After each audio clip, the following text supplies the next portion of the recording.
Mayon, paan ng Mayon. 6 kilometers from here, danger zone po itong area na ito. Pero safe pa rin yung mga tao dahil wala na po. Ang ating Mayon ay tahimik na tahimik. Kaya po tahimik po ang ating buko ngayon. Napakasarap yung sadaw. Ngayon po natin yung sadaw.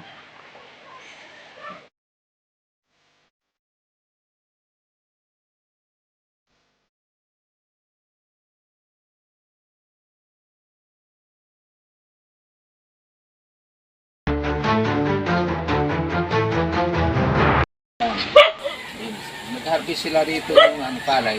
Dito ito sa mga palayan. Ito yung irrigation system. Ang tubig mula doon sa puno ng Mayon. Actually, yun. From Mayon hanggang dito, mga ilang kilometro na Siguro halos abutin niya. Talagay mo mga 6 kilometers o mga 5. Ang lapit na pala, no? Lapit pa. Kaya pagdating na sumabog ng Mayon, ang mga tao lahat dito punta na sa evacuation center. Meron ba silang mapupuntahan kagad dito na area para hindi sila maabutan ng ano? Asphalt. Meron nakahandang evacuation center. Mm. Hindi naaabutin talaga. Ayan guys, oh, tingnan nyo ang tubig, oh. Irrigation daw to. Kita nyo naman, ang ganda, oh. Pagkagawa, Para yun sa palayan. Para sa palaya. Oh, wala na? Mayroon na. Ang bilis naman, hindi mo kami nantay. Hindi mo kami nantay na laglag na.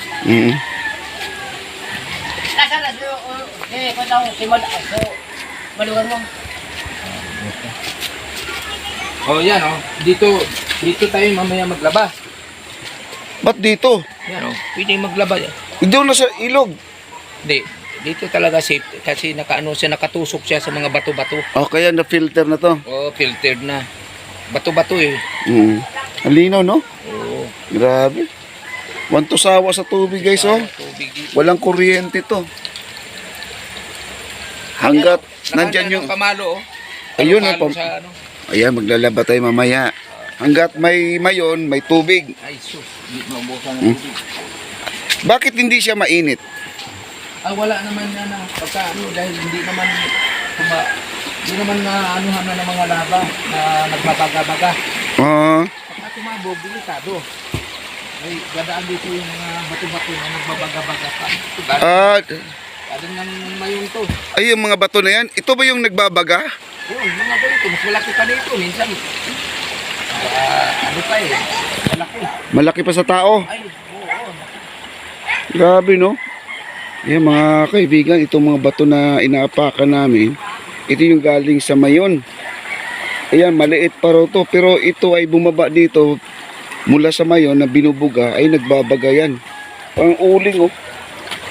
Ano, parang uling. Kaya yung tubig na napakalinis dahil talagang filtered siya sa sa mga stone. Pero yung tubig na malamig, hindi mainit kasi kadalasan pag may bulkan, hot spring po siya na tinatawag natin. Ito na yung ano, akyat na.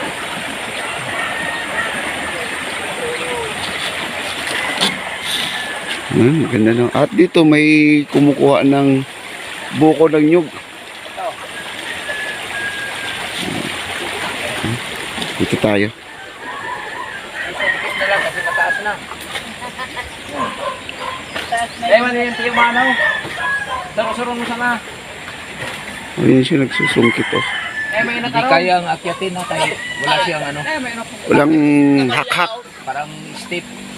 Hak-hak sa Bisaya. May tang. Ayan, at yung buko sinusungkit na lang po dito. Ayan, hindi natin makikita, oh.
Dito po tayo sa Mayon, Paanang Mayon.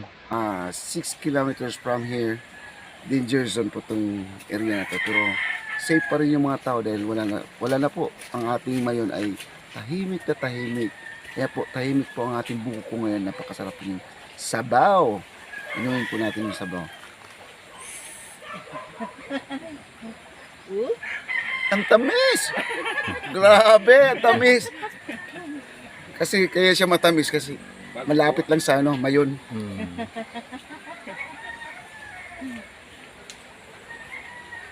Wow, sarap. Sarap di tigilan.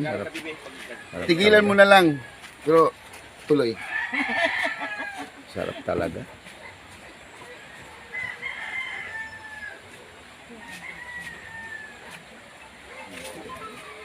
Ito ay gamot daw sa may mga bato. No? Pero wala akong bato ha. Gusto ko lang uminom. May bato galing Mayon. Grabe, ang sarap. Thank you guys. Buko ng Mayon. Volcano. Yan, thank you. Para makita parang resort tayo eh.